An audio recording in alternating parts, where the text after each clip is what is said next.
In 2010, JM was called by Joshua from Bali, where he was living at the time, and had an ashram there, called to Croydon Hall in Western England for a gathering that was occurring there, a Way of Mastery gathering. At the same time, the Saint Germain channel, Shawnmary McNamara, was called from Greece for the same reason, to the same gathering. And the two of them co-facilitated this amazing gathering, as Joshua speaking and Germain speaking. Joshua at that time announced the turning of the age, a truly profound event in the history of this path.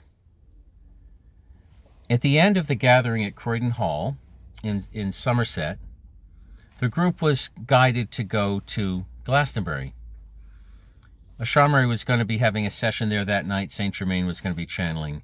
And we all felt called to go to Glastonbury and to the tour and the chalice well, for those who are familiar with it. There's so much to tell. I want to tell a slice of things. But we had extraordinary experiences throughout the day. We went to the chalice well, and then at one point, I was walking up to the tour with a friend.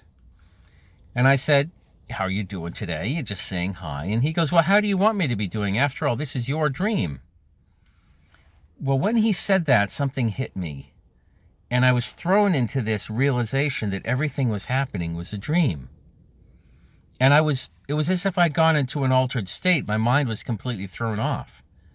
I sat with friends for a while, and then just wanted to rest at the top of the tour in Glastonbury. And you have to look up the tour in Glastonbury, because it'll take a long time to explain what it is. But it's this amazing monument to Archangel Michael on the top of this amazing hill in Glastonbury, England. So I'm at the tour, and I said, "No, you guys go ahead, I'll catch up with you." But I become so profoundly disoriented that I get completely lost. I come down, I wait around at the chalice well for hours for friends, find no one, and I realize I don't have my passport or my wallet because I've left it in the car with someone else. And I feel completely disoriented, and I start wandering through the streets. And I get lost in the back streets of the suburbs of Glastonbury. It's crazy. I don't even know where we're going. We're supposed to be meeting for dinner somewhere. I have no idea where I am. Then finally I look up, and well, before this happens, I start realizing that it is a dream. This world is a dream. It's not what we think it is. It's not a law, this world of physical laws and probabilities. That's a veneer just to keep things functioning in a certain way. But the realization at a deep felt level threw me so off. I didn't know what to do, and I didn't know how to make sense of any of it. But finally, I realized one essential piece, and that was that though it is a dream, the laws of love still work here, and those laws are real. And so somehow I made my peace with it and found myself inside. Right then, a friend of mine comes down this side street that I was on, brings me over to dinner, and we have a great dinner. In the middle of the dinner, another friend pulls me out and whisks me off to the thorn bush, which is where they believe Jesus' crown of thorns were planted and grew into this bush. And I have an experience that can only be called, like, I haven't done LSD, but I imagine it's like that, this kaleidoscopic, wild experience of going to the thorn bush. And this profound connection with them. The thorn bush was vandalized and chopped up and spread to lots of different places just after that. So we're having all of these wild experiences in Glastonbury, kind of otherworldly, other mind experiences. Well, I'm in this state when I wake up the next morning. And I know I have to go back to the tour. And I don't know why. But I've been, the evening before, Shawnmary had a channeling, a Saint Germain channeling. He brought through a couple interesting things. One was, he said that anytime you want, you can call on the archangels for help. And this is not something I was used to doing, though I have a connection with Archangel Michael. And anytime you want help, you can call on the archangels, which is a wonderful thing to know. I kept that in mind. And another, just slight side note here for a second, there was another beautiful piece of wisdom that came through, and this is something I repeat over and over again. Saint Germain said this literally at that gathering, and Jeshua had said something very similar just a couple days before at Croydon Hall. He said that this is indeed an age in which the feminine is arising as the leadership, because she leads with her heart first, is probably the best way to put it. And that will inform the manifestation will inform men into their fullness and joy, and it'll just a better way to run a planet. But in order to do this, she has to get past her ego too, and she needs to embody what could be called divine feminine frequencies. So Germain says, so if a woman wants to know, this isn't inherent, it's not, she has to do it. She has to do her work like anybody else, do her ego work. And then she might be interested in knowing, is she really in divine feminine frequencies? Is she in alignment with her work? So he comes through and he says this. Fortunately, for any woman who is interested to know this, there's a test. There's a readily available test. And he says, and the test is this. Ask a man, a sincere man, and in a spiritual group, and in most places, most of the men will be sincere. Ask him, does he feel supported by what you're doing? And if the answer is yes, then you are in your divine feminine alignment, and the answer is no, then you're not. Now, why is that true? It's because men have maybe evolved to have a built-in barometer to know whether they're being manipulated by women or not. And women who are in their divine frequency are not interested in manipulation, and the men can sense that.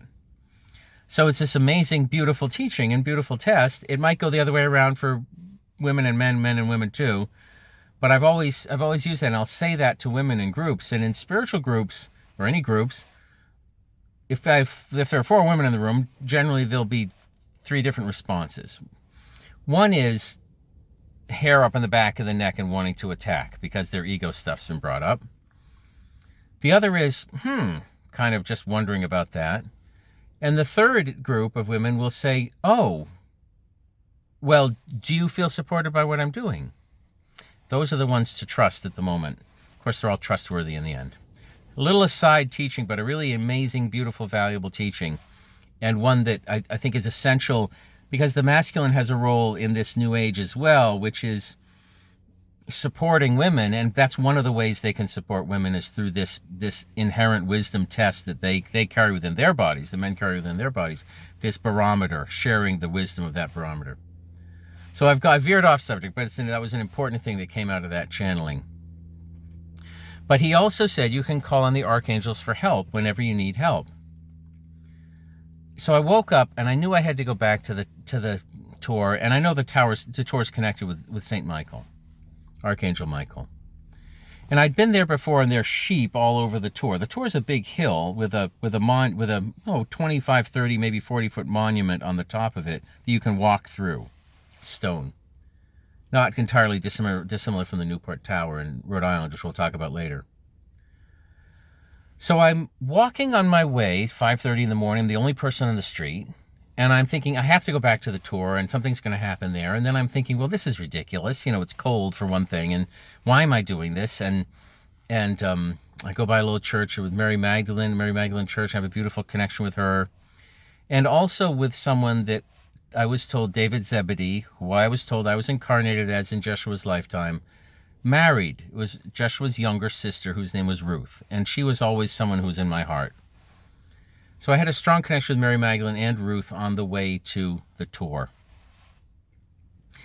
Now, I'm also talking to Archangel Michael because I think ever since I'd realized at Glastonbury, at Croydon Hall, that I needed to surrender more into the wisdom of divine masculine beings who could teach me not to judge my masculinity. Ashamari was the leader of a group that I went with to John of God later, in which a huge healing happened around that. But I'd just fallen into this real great understanding that I had room to grow in this subject. I still had wounds about my judgment of my own masculinity and wouldn't act in integrity some of the time because of that. And I know that's coming up as I'm going back to the tour. But I want whatever's happening at the tour to be perfect and to be of maximal service. So I start praying to Archangel Michael, as I was told I could do the night before. And I asked Michael to send me someone, send me an assistant, a partner, a companion who really understands the masculine integrity thing, so that I can learn from them while I'm going to the tour. Never done this kind of thing before, but I'm like, what the heck? And I'm walking along to the tour. It was a little bit of a walk from downtown Glastonbury. So Archangel Michael, I hear him, and he says, okay, I'm sending someone. I'm great. And his name is Elron. And I go, Elron. First of all, it kind of reminds me of L. Ron Hubbard, who I'm not a fan of. And then there's just something else about it that doesn't work for me. Yeah? And I'm not like, and I try to be okay with it, and I can sense this being there, Elron. And I'm like, God, I think I got to bring something up here. So I say to Archangel Michael,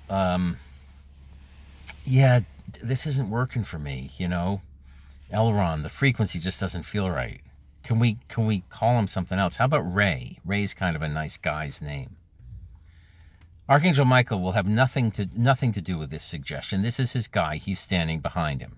Wow, masculine integrity from Archangel Michael. What a surprise. So I'm kind of stuck here. And so I think, well, I'll ask Joshua to come in and mediate. So Joshua pops in, and we've got the four of us now as I'm walking to the tour. Joshua turns to me and says, beloved friend, you're asking for assistance with something you admit you do not know. I'm like, there's that perfect Joshua logic, winning the argument again. I go, yes, that's true. He says, so might it not also be possible that the frequencies involved or the characters involved that you meet might also have a frequency that is unknown to you or will not feel comfortable because you don't know it, because they know and you don't? And I go, perfect logic. Yep, I apologize to Michael. I apologize to Elron, who I know whose feelings I don't want to hurt, but I'm just trying to be honest. And so I say, Elron it is. And then they all look at each other and agree and said, well, why don't we call him Ray? So, and everybody's happy now. So I'm happy. I think this is a beautiful resolution to the situation. Ray and I are going along. Elron and I are going along to the tower. I feel like I got a good companion. And I get to the tower, the gates leading up to this big hill. And I'm looking up at the tower, and right behind the tower is, so if this is the tower, there's a plane trail that's going, as I look at it, I mean, it's in the sky, it's like a couple inches from my sight, but the tower's pretty tall. It's probably almost half as long as the tower, the plane trail. But it's going from the left and intersecting the tower, the tour, but there's nothing on the right. It's exactly behind the tower. It's a ray of light. And I go, oh, this is so cool. This is like a confirmation that it's Ray. So I think, I got to take a picture of this. So I get my camera up, and I go up to take the picture, and I press the button, and the camera batteries have just died. And I'm like, oh, man. Like, oh, you're kidding me? It's dying now? And so I fiddle with the camera for a second and look back up. I mean, it's 15 seconds, maybe 10 seconds, maybe 5 seconds later, and the ray of light is completely gone.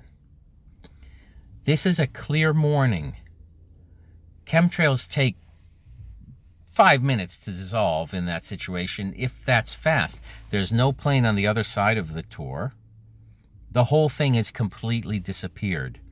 I, to this day, have absolutely no idea what happened.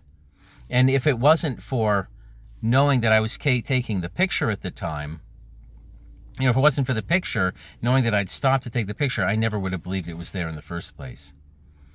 So the first of 2 stories in terms of my experience on the tour, and the second video will cover the second story. Thanks for listening.